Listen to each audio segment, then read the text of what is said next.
guys. Welcome to the first ever Director's Cut. My name is Jason Weber. I'm one of the co-hosts. Jen is my partner over to that side right there. And we're going to come each week and bring you some recreation directors, parks and recreation directors around the state to highlight the many things they do every day.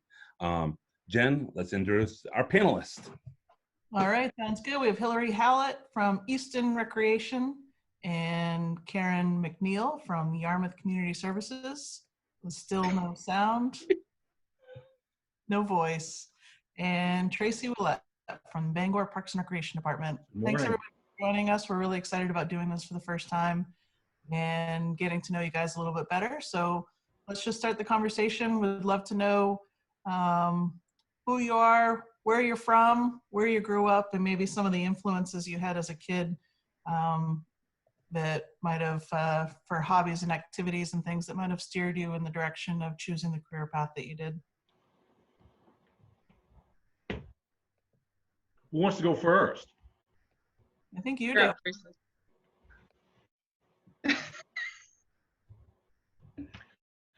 All right, I'll get started, I guess. Grew up in Brewer. Moved a couple different places in the state of Maine, getting to that point. From Brewer High School, went to pursue a phys ed degree at Plymouth State College, which is now Plymouth State University, over in Plymouth, New Hampshire. I've been here in Bangor since 1999. Prior to that, spent some time in Waterville at Waterville Parks and Rec, and prior to that, in Brewer at Brewer Parks and Rec. Worked at Brewer years through high school, through college. One of those places that on breaks and summer vacations you could always go back to. When I was at Plymouth State, as I said, I went there to pursue a phys ed degree, and obviously didn't end up that way. What was interesting, first couple of years there at Plymouth, phys ed jobs were plentiful and easy to find, and by the time I was ready to walk, those jobs were gone. So what was interesting, I guess at the end of the day, I wasn't really sure if that's where I wanted to go and what I wanted to do. Between the time I spent at Brewer Parks and Rec and some of the things I did at Plymouth State College, I can remember very vividly getting done my first 2 weeks of football preseason and being approached by the guy that ran the athletic facilities there and the then athletic director. As I was dropping off some equipment after a practice, both of them pulled me aside and said, "Hey, you're a kid from Maine, right?" "I am. Why don't you come see us tomorrow about a job?" And from there, that was my work study job for the 4 years I was at Plymouth State. That's when I guess I really started to think, this is a lot of different stuff, a lot of different things I could be doing.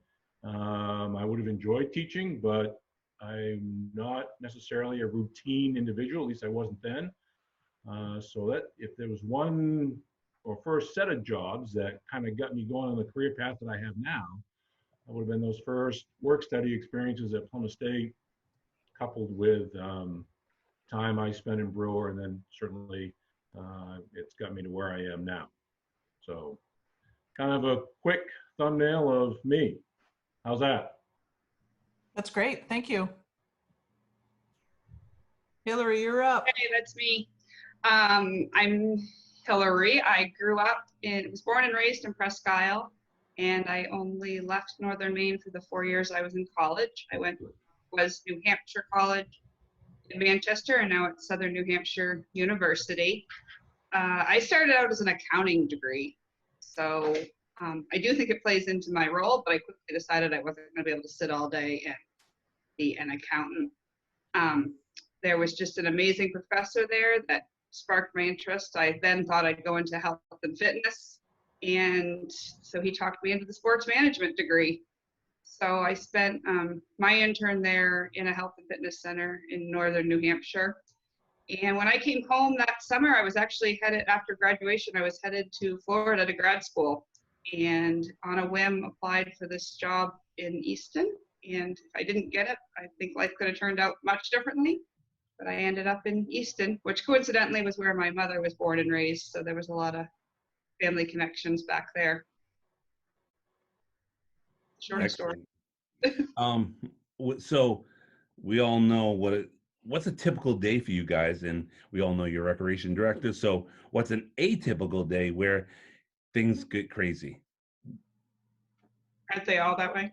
Yeah, pretty much. Pretty much. On my cheat sheet, I wrote down that there was no such thing as a typical day. I never know on a given day. I don't have a building of my own, so I might be at the schools one day. I might be at the town office covering one day. I might be an election ballot clerk one day. I think that's a typical day that I don't know going into it, except for the set programs that we're running. I think Hillary's statement and absolutely right. I mean, I think for many of us and that's part of the reason why I think we all chose the profession. There is really no typical day, and that's not that's just part of how we're made up as parks and recreation professionals. There are professions that have more of a typical routine day to them. That is not this profession. What's typical or atypical for Hillary is certainly very different for you, Jason, very different for you, Jen, and very different for me. Depends on the community that you're in, what you're being asked by your community to be responsible for, to implement, to manage. And I think that's what draws folks like us to this profession. There's no same day, there's no routine to it. I've said many times over the years, the reason I chose it is because no 2 days are alike. Certainly that holds true with what we're dealing with right now. My day today will be very different from my day tomorrow. There could be pieces of that day that are the same, but again, my role here is obviously more administrative, more policy, more oversight. Doesn't mean that I'm not out in the middle of Main Street after a Zach Brown concert directing traffic. So what's typical for me is very different for the three of you and for anybody out there that's watching it. And Hillary's point and Hillary's conversation is a prime example. I mean, how many park and rec professionals are voting clerks tomorrow? But that's what she's asked to do, and that's what she's willing to do, and that's a huge makeup of who we are as a profession. Great. I wanted to ask you if you could complete this sentence. When you're working in the zone, you're engrossed in what you're doing, and you're free from any distraction or losing track of time, what is it that you're doing in that moment? For me, we put out quarterly books, and I feel like I always say I'm always planning my life at least 3 months ahead, because the minute I get a quiet moment, I'm looking at whatever's coming next. And I think that's the hardest thing about right now. I actually had to cut my town manager short in a phone call this morning because we were discussing this summer and dates and numbers, and that's the strangest part right now, to not to know exactly what I'm doing from now until August 31st is a unique situation, especially for us. Right. Certainly what we're going through aside, if there's something that I know is going to be of significant impact to the community, significant impact to how we operate here, it's going to be a significant positive change to how we're doing things here, I want to get that done. Whether it's for example, a community garden project we started a number of years ago, I knew that that was going to be something that this city had never seen before, and they were still relatively new. Goes way back to when we first built our first skate park here 20 years ago. I knew that was going to be important. I knew we were going to kind of be on our own for that back 20 years ago. It's projects, policies, those kinds of things that I know are going to have a positive impact for the long term. That's something you want to get done and want to stay focused and get done. I don't know if that's answering your question, Jen, but and that goes back to it's going to be very different for each of us. Yeah, definitely. What's something that's totally... So we need subtitles for Jason. We need... So can he write his on a piece of paper and hold them out like this? And I hit the mute button on accident. That's all right. So I'm a scared Jen. I'm gonna go off script, and because it just got me interested. If you was not a recreation director, We're what would not. you be in a profession? If or parks and recreation director, what profession would you be in? Wow. I think I still have a passion for the sport, for the health and wellness dietitian industry. What would I be doing if I were not in this profession? Something outdoors. Um, Not a radio DJ? well, I could do that on weekends. Um, it's so, yeah. Probably something outdoors, either ranger or guide or something like that. All right, Jen. I went off script. You can go now on script. Wow, that was scary for a minute there. It wasn't as bad as I thought it could have been. Okay, we're getting there. We're not done yet, Hillary. So the more confident he That is gets, the true. more the questions are going to become. So Tracy, you kind of said this already, but I'm sure you have other examples of some tasks that you have to do that the general public would have no idea that is something that you do in your job. You said directing traffic for a Zach Brown concert. What are some other things that you do that the public would say to you, you do that? So it's hard to answer because those of you that know me at all, I mean, I just go and do and don't think about. And sometimes that can be a drawback. Probably, and it's more of a issue that we deal with here in Bangor than probably the most of you. Some of the unsheltered populations that we deal with, we have kind of a team effort here, and I'm part of it.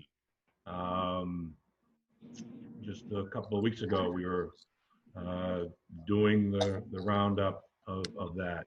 And that goes along with some of the youth issues that we deal with here as well. So often when I mention that, it seems to be at least a raised eyebrow.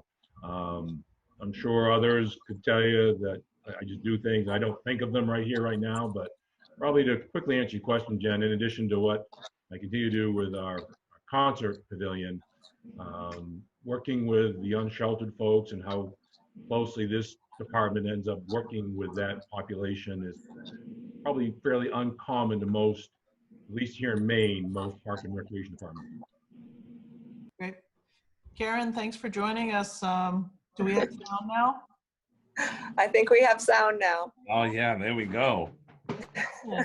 So the question was, Karyn, just so you know, what are some examples of some tasks that you do that the general public would have no idea, something that would fall under your jurisdiction? We do all the street tree information. So we have databases of over 4,000 trees that are documented, and we monitor the health of the trees. We do all the street tree plantings. We review all the planning documents and submissions through subdivision plans and anything that might have ordinance relations to trees. Sort of a fun thing to do. Certainly throws us off in a given week because as developers are building, we have to react instantly, especially if they're not following the rules. Great. Hillary, how about you? I did mention the deputy clerk for elections. I work really closely with our fire department, as I think a lot of us do on all of their many events. I manage a senior citizen housing property, so that's a little bit unique and different. I've helped the highway department when they just didn't have enough people moving equipment around, and we have not even a part-time animal control officer, so I can't tell you how many puppies I've had in my vehicle because I can't let them run down the road and get hurt. So a little bit of everything. Great. We've all had mentors and people we've looked up to in our lifetime, in our childhood or professional careers or something. Is there someone in your life who has influenced you and maybe given you some advice over the years that has really helped you?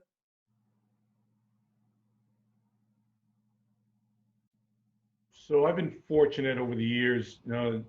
Interesting question. Often there's always a lot of folks can get to one particular person. I've been fortunate over the years to be able to work for individuals that they may not be a sit down, here son, here's what you need to think about in 30 years, but just by working with and seeing how they operate and see how they approach different things. I mean, I mentioned earlier the gentleman that approached me in college, a guy by the name of Pete Coffrin. Learned a lot from Pete. And it was never one of those, here's some advice, kid, you're going to listen to. But he and I got what he was trying to do, and I was on board with that. Even when I was working in Brewer, this gentleman's going to be probably before a lot of folks' time, a gentleman named Richard Coyne, who used to run the department in Brewer. Richard was a very outside-the-box thinker. Richard was probably one of the first ones who kind of encouraged me to stay in the profession. Always wanted me to come back and work here, work programs, and that sort of thing. Another one that many of you remember is Jim Toner. I was very fortunate to be able to work with Jim. Ken Hanscom in Brewer when he first came here. Picked up some things from Ken. So there's no one individual, and I share that with you all, that be mindful of that. For those of you that are getting started, you will pick up some things along the way that you may not think were important at the time, but 10 years later will be very important. It was never about necessarily specific pieces of advice, but fortunate to be able to work with individuals who were passionate about the profession, were willing to do the extra things, willing to be a part of whatever was important to the community, and was very fortunate along the way to be able to have those opportunities.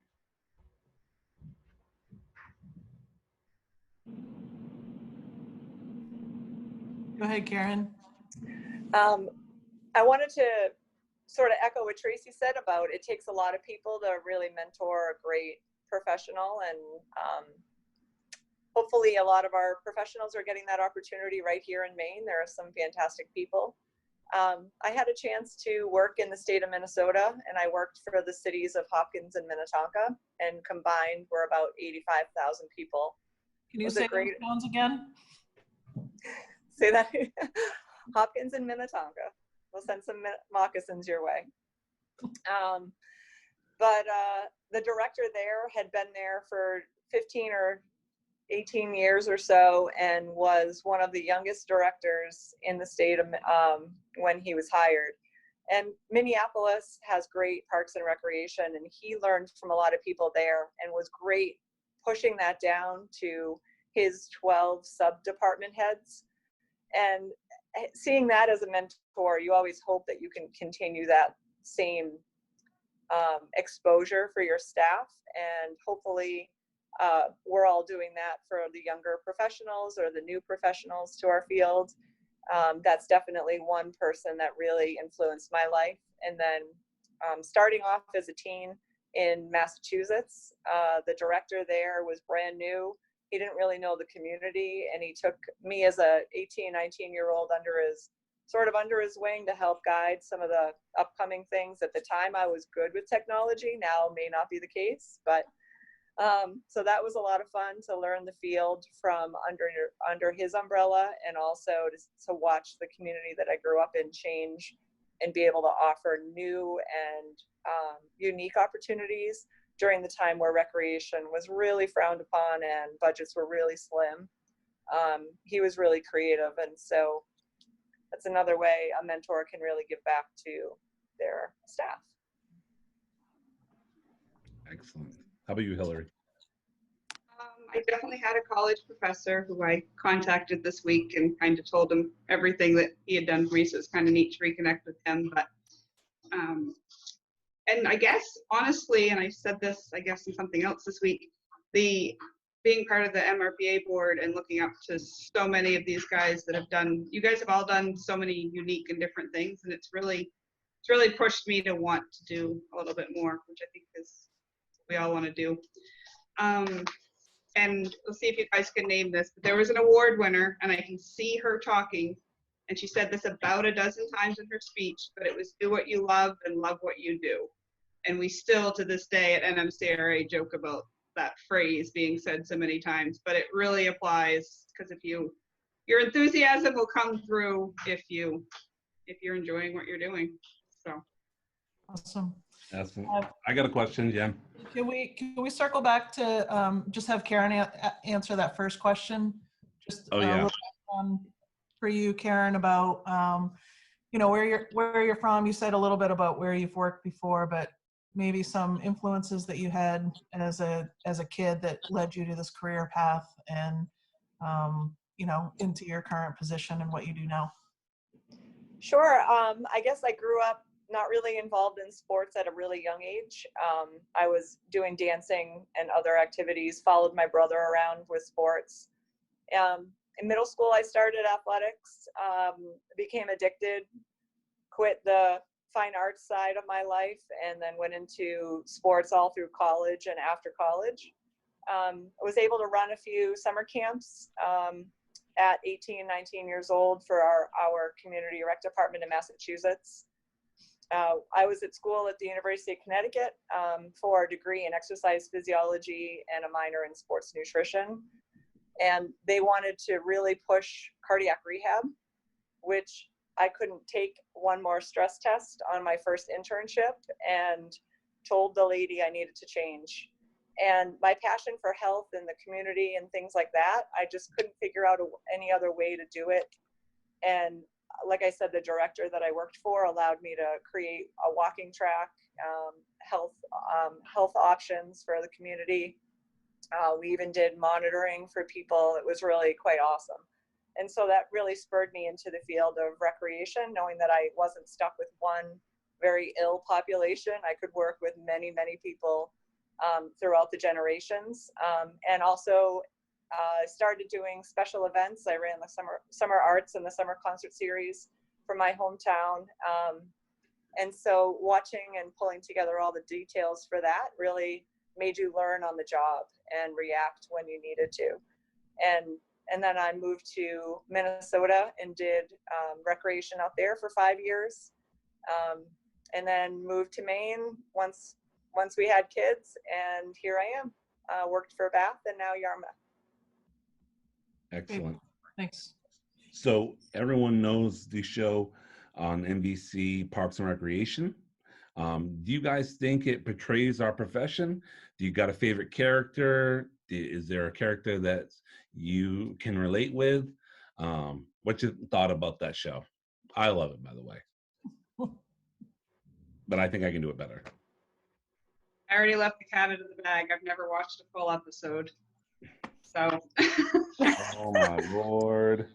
I don't know how Tracy I don't feels. watch TV. But it's all set to go on Hulu. I said it this morning while I was working out, because I said if I'm going to admit this, I at least have to tell them I'm going to watch it. And I am excited about the COVID-19 one to see what they can. I don't know how Tracy feels about it, but I hated the first 2 years. The first 2 seasons, I was frustrated, and I had only watched a couple episodes, and I thought it was demeaning, and I was pretty well ticked off. After a couple of years, I started watching it again, and it was just fun. There's a couple memes out there now, and a couple sort of comic strip relief regarding Parks and Recreation, the show, and also our job. And I enjoy it now, but I do look forward to this Thursday night. Season 3 is when it starts to get really funny. Yeah. I agree. So, yeah, it is. I mean, listen, there's a lot of professions out there that have TV shows that poke fun, and yeah, I mean, it's funny. It's enjoyable. It's pretty humorous. I got to be honest, there are several Ron Swanson quotes here on my bulletin board. Some of them, it's not so bad. I like that. There may have been a day a long time ago that I might have had a little more hair and looked a little more like Ron Swanson, but listen, it's funny. Are there days or nights at council meetings that you think, oh yeah, this is a scene. And it's not, certainly on the surface, it's not something that, we don't want to be portrayed that way. But at the end of the day, I mean, it's funny. And that's part of who we are. We don't take it too seriously, and there's some humor in it, and why not? Why not? So that kind of leads into the next question that we had. Just there are so many misconceptions about what we do in our jobs every day. So if we were to ask your spouse, your family, your close friends about what they think that you do all day, what would they say? They would say I show up in my office, usually take a nap around 9:30, wake up in time for lunch, come back to my office for an afternoon nap, and Bailey wakes me up at 4:30 to go home. That's about the gist of it. Of course, we know that's not true. Just the morning nap. Just morning naps, Hillary, just morning naps. I'll let others answer first. My parents don't think I play kickball every day. All day. All day. You don't. Yeah. No, I try not to, actually. And then when they hear that I'm in meetings every night or all day during the day, and why am I so stressed and just want to go to bed at night, they don't understand. Sorry, Hillary, your turn. No, you're good. I don't know if my spouse has no idea what I do all day, and he'll tell you that. He knows I'm busy, but he doesn't know what I do. I find the community, this is my favorite reaction. If you're not actually running a program or with 30 or 40 children running around you, you're not doing anything. You had nothing going on that day when they walked into the office because you happened to be at the desk for 15 minutes. So I think that's my favorite. Oh, you're not busy today. That I hear at least once a week from somebody. This used to be something that happened to me a lot. Doesn't happen as much in the last few years. I think people understand our profession a little bit better, but whenever you tell them what you do for a job and their reaction was, oh, what do you do in the summer? What do you do when it's not summer? Not what do you do in the summer? What do you do when it's not summer? Karyn, where'd you go? She disappeared for a second.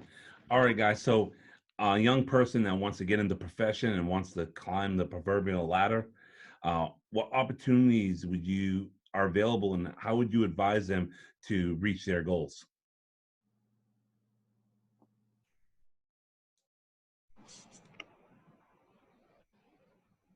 I'm not going to go first this time. Go ahead, Hillary. Get your foot in the door and pursue your own passions, I guess, first. Because whether it's health and fitness or if you're just a baseball fanatic, whatever you're really good at and know, you're going to shine at that. And I feel like then you can work on the things that aren't your strengths or weren't even something you thought you'd enjoy doing. Because that is the favorite part of my day. I'm with my preschoolers in the morning. At lunchtime, I'm serving the senior citizens. And after school, with the school programming. And then at night, you're sitting in the meetings. Nobody understands why you can't do it during the workday. Right. But get your foot in the door and use what your skills are. Agree. Don't be afraid to clean the toilets, and don't be afraid to run equipment around, no matter what level you are in our field.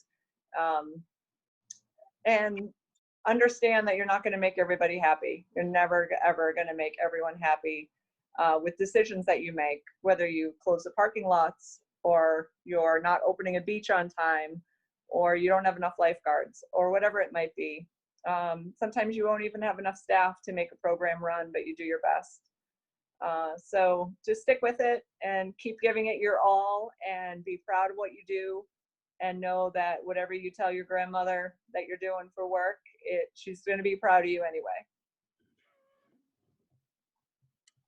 I'm certainly going to echo what both Hillary and Karyn had mentioned to you. It's a profession that no two places are alike, and it's something different every day. What will move us on as supervisors from asking folks to do things again is the answer, yeah, no, I really don't do that. Okay, well, we're going to move on to find somebody that will.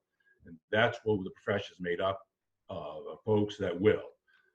So if you're just getting into this, be prepared to be asked to do some of the tasks you heard from Hillary and Karyn, because that's what we do. It's something different every day, and then you may be hired as summer camp counselor, but I need you to go staff the concession at the beach house today, just for example, or I need you to run this machine today.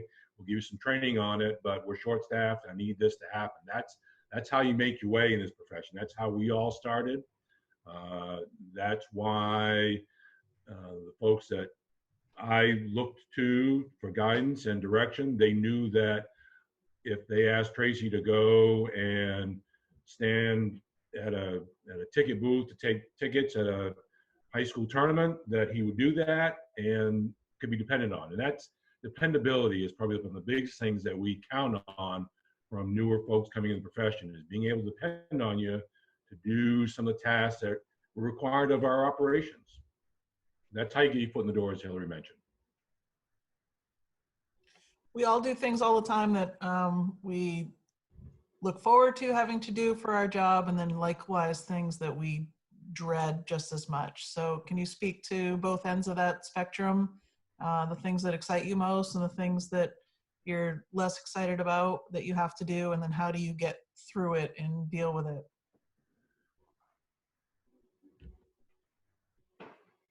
Don't tell my kids, but my senior programs are my absolute favorite.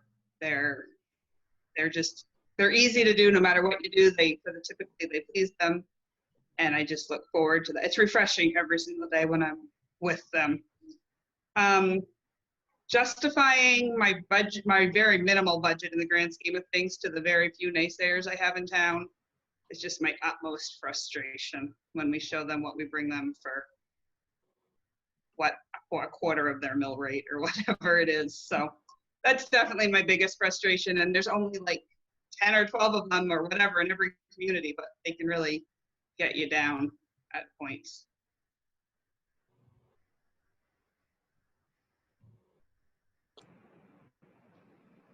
I can say I love watching our programming be successful. It's reflected in the people that work for you and how involved the community is. That part, watching it from a distance and just seeing it happen, I think is one of the most rewarding things for me. Turning someone that may have been we'll call it a hater, not really a supporter of recreation, into a supporter is also a lot of fun. So turn the enemy into a friend or a supporter. And then just seeing the interactions of my staff every day. This time during the crisis is really terrible because we're all separated, but seeing them interact and be successful together really is just motivating. I agree. I mean, the impact that each of our operations has in our community and some of the different things that we do in each of our communities,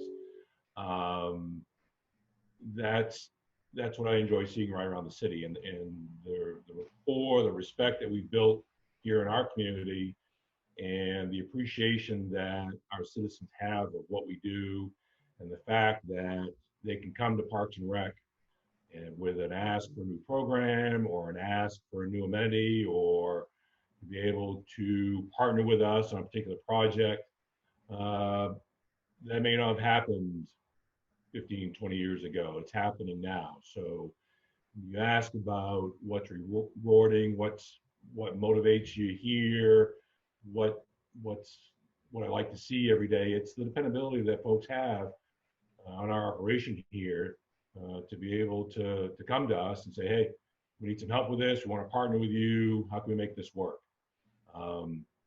Jen, your original question was what do we not look forward to? You know, I think we're fortunate. There's no real task. There's some tasks that we may not necessarily look forward to as much as others. And I'm going to speak for myself, probably the most difficult, especially in this current environment. And over the years, sometimes the budget process, preparing the budget, can be a difficult process. We've had some good years. We're now in a scenario where we've got some challenges. But as far as things that are the most challenging and are the most difficult to get through, can be a budget process. Some of your own communities have a different level of justification than others. Trying to balance what you're providing for a service on the taxpayer and being able to give that taxpayer the best value for their dollar, and recognizing that property taxes are become a big deal to some folks in some communities. So that's probably the most challenging in the process that can be sometimes what you don't look forward to. But as far as tasks that are complete dread, I don't know that we really have those kind of things. I mean, yes, we have challenges in each of our communities, but we're very fortunate in this profession to be able to do some things we really enjoy doing. All right, off the script question again. I should have like a little promo thing that says off the script. All right, so you're not prepared for this one. A lot of things happen that are funny, in whether it's a parent saying something, a kid happening. Think of a story, and I know there's like 4 or 5 popping in your head right now of things that's happened in your department that would make someone laugh. I know when me and Jen work together, she's fearful of me jumping out at her, ping pongs falling on her head, a lot of different things that we make it fun. What are some funny stories that you have that would make someone laugh? Tracy doesn't look very funny right now. No, you already know the story. The It's a Four story is probably the most legendary story out there that all you gotta do is go look for it. Other than that, Not everybody knows that story. No, yeah, we want to know the story. I want to know the story.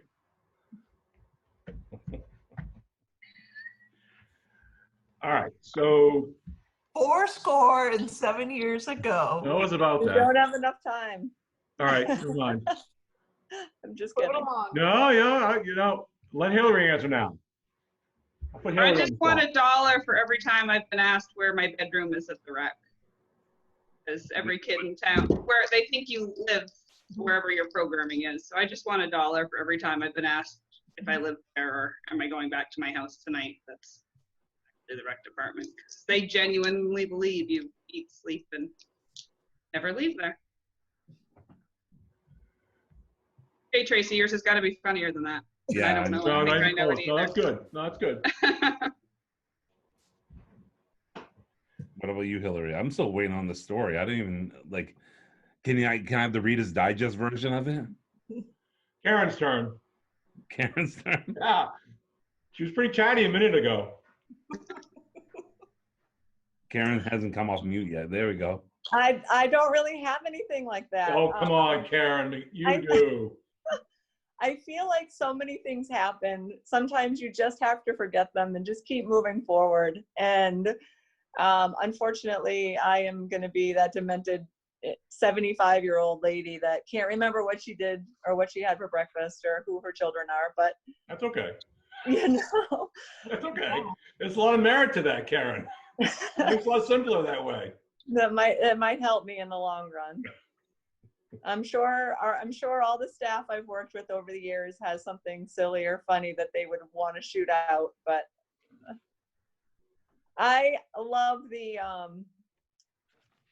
time where we were looking out of one of the windows in the Bath Recreation Department, and we saw the field lining being done.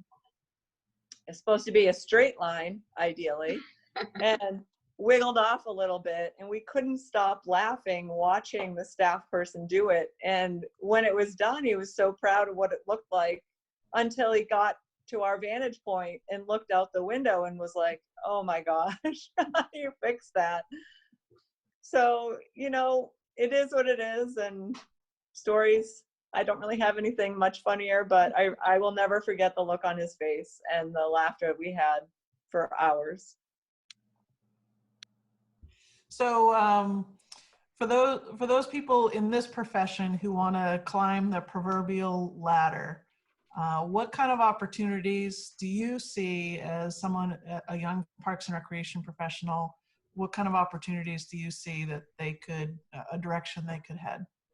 Is the director of a Parks and Recreation department the only opportunity? Are there other things that you see you could help steer people in that direction?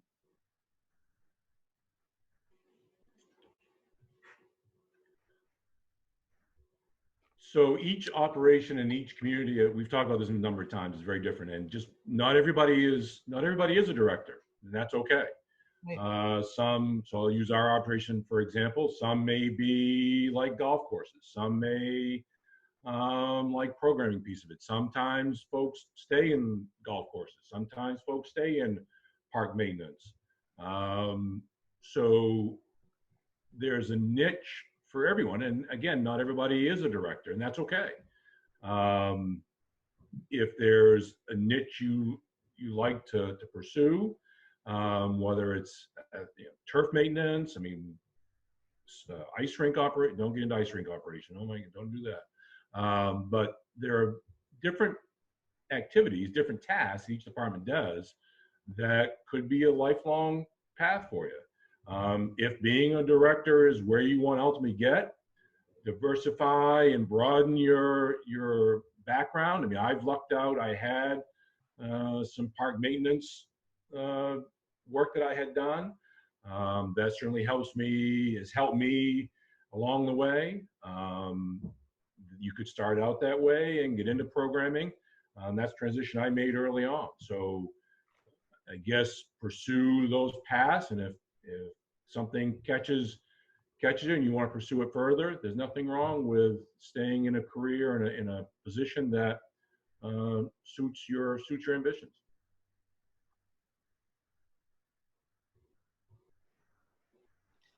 Anybody else want to answer that? You don't have to if you don't have anything to add. Well, I think if a young professional is motivated, they need to reach out. They need to contact people that have jobs that may reflect their future personalities. Again, continue doing what you're great at and enjoy every single time if you can. There's frustrations as you come along, but figure out what is out there.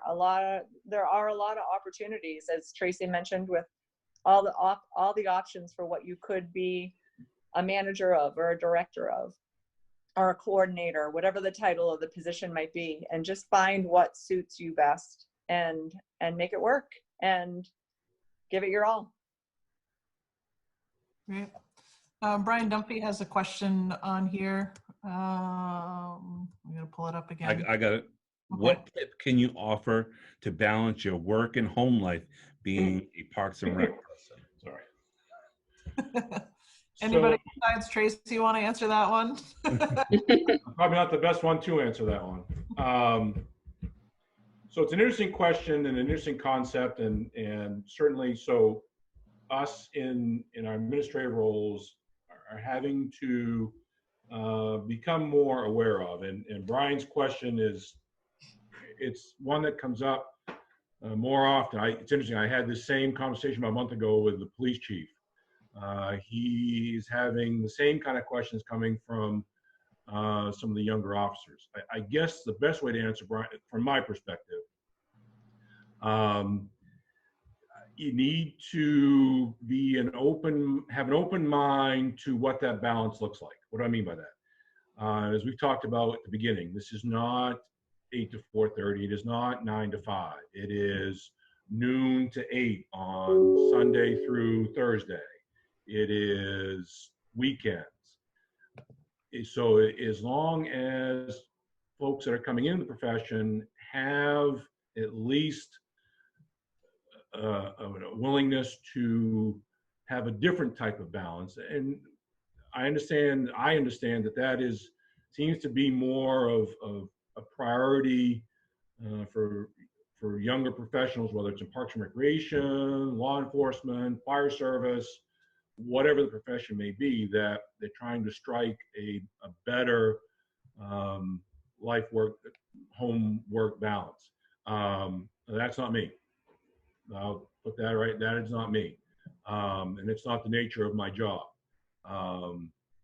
And we talked earlier about what would my kids say about what their father does.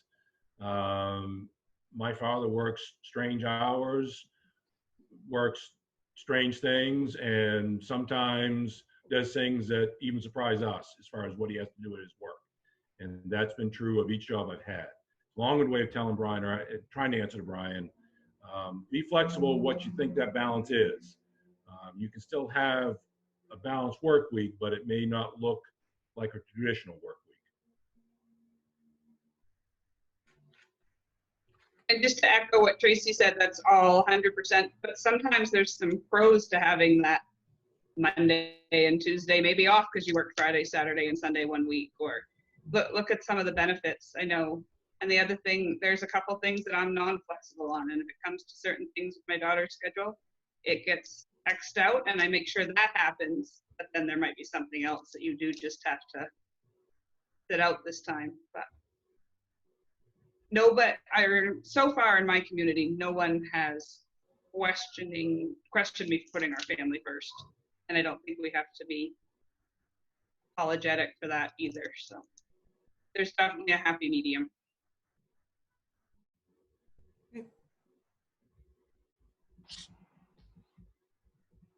Jason, you're on mute. Well, I keep hitting that thing. Karyn, are you in? No, it's okay. I think they touched on everything. Awesome. So one of the reasons why we did this is that for me personally, I was tired of talking about COVID-19, but I think it's part of our everyday lives now and something that we have to get through. On a positive note, do you think we can see something positive that has come of this virus in our profession?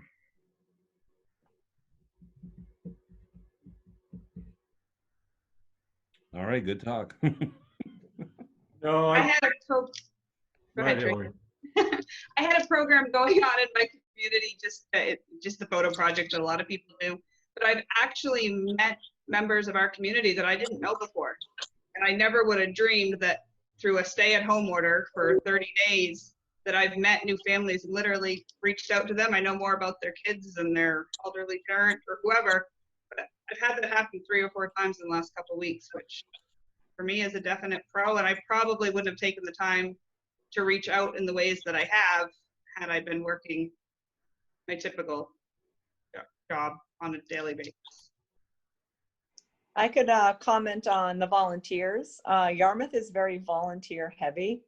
We have a lot of younger retirees in our community who volunteer like crazy. We also have a lot of older volunteers. And through this crisis, a lot of those older volunteers either had medical conditions or were advised by medical professionals to not do their volunteer shifts. And the time that we're going through right now, our volunteers are carrying the weight of the town.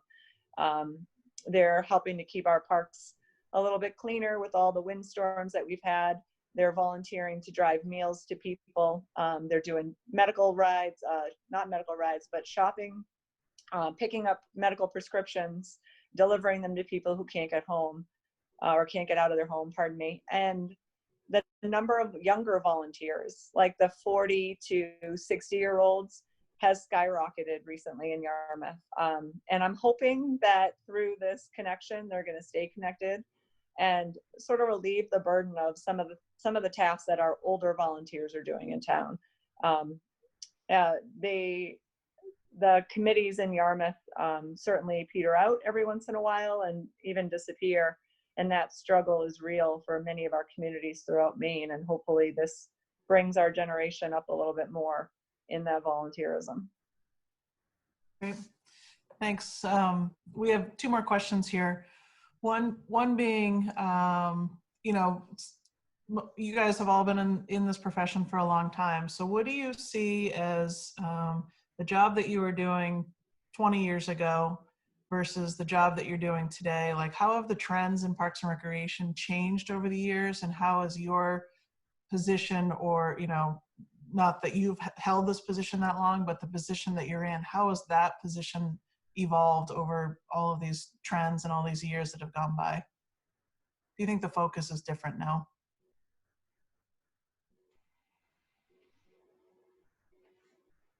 I can only comment on what I've seen in Yarmouth, at least in the 7 years that I've been here.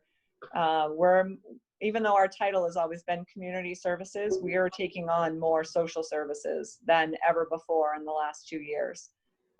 It's helping keep our communities connected, but also making our department a little more essential in nature, which is great. And it's something that we've all been arguing and fighting for years and championing how important recreation is in the lives of people. And I think I think it's really being seen more and more throughout the state of Maine. And I hope that continues.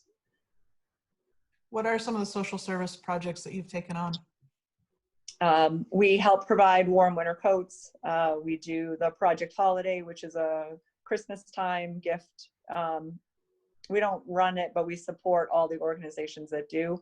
It all falls into our office building. And if you've seen our office building, isn't a building at all. We are running the summer food program, which is some of the departments in the state of Maine are doing that currently as recreation departments, but typically the schools do that. We run that all summer long. We have great staff and volunteers that do that. Our community is reaching out to us for housing. We're also taking on general assistance, which is also known as welfare. So those things are all coming our way and are in our office already.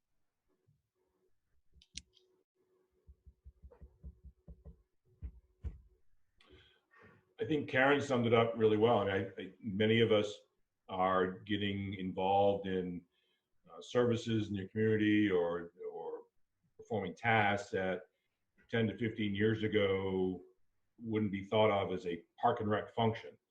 And it goes back to what we talked about a couple different times through the course of this, in that many departments are being asked to do different things, serve different purposes in the community. I mean, I think, Jason, you're a prime example of what you're doing right now with your dispatch, your non-emergency dispatch efforts you're making in your community. So Karyn's, what she's doing in Yarmouth, I think can certainly summarize the changes, and trying to answer your question, Jen, of what I've seen change in the last 10, 15, 20 years, that park and rec agencies, not only here in Maine, across the country, are being asked to do many different things. Social services is a prime example. I mean, many of us, in some form or fashion, are getting involved in those kinds of areas, and because we're now seen as the resource to help with that. All right. Excellent. Last question. Tell us something about yourselves personally that people would be surprised to learn about you. It's a family show, remember that. Not me, I'm pretty straightforward and boring, so I got nothing to share. You must have something, Tracy. Oh, no, what you see is what you get. That's kind of what I wrote down on our cheat sheet too. I'm kind of an open book, brutally honest. So unless you're looking for something really juicy, you're going to be. Come on, an experience that you've had that we'd be surprised, a hobby that you have that nobody knows, that, or the general person wouldn't know that you participate in. I'm not talking about something that's Not a stamp collector or anything, but I don't know what to tell you. Family-based hobbies. One that I have is I am owning my 5th fixer-upper. I love remodeling homes, although I'm missing some curtains, but we'll eventually get there. So just recently resided a couple parts of my house. On Saturday with the sun that we had, got a chance to finally get a coat of paint on that. So excited about those kinds of projects. That's my nightmare. Tracy, as an official, you've never missed a call ever, right? What's that? As an official, you've never missed a call ever, right? Oh, I absolutely. I choose a team I'm going to make calls for every game I go to. I do have favorites, and that's the way I operate. Have been for 30 plus years. That's awesome. Well, guys, I really appreciate you guys coming on this. I appreciate everybody that logged in. We are going to post this on our new MRPA YouTube channel, and we hope to bring this back every Tuesday at 11. Thank you again, and see you later. Thanks, everybody. Thanks for doing it, guys.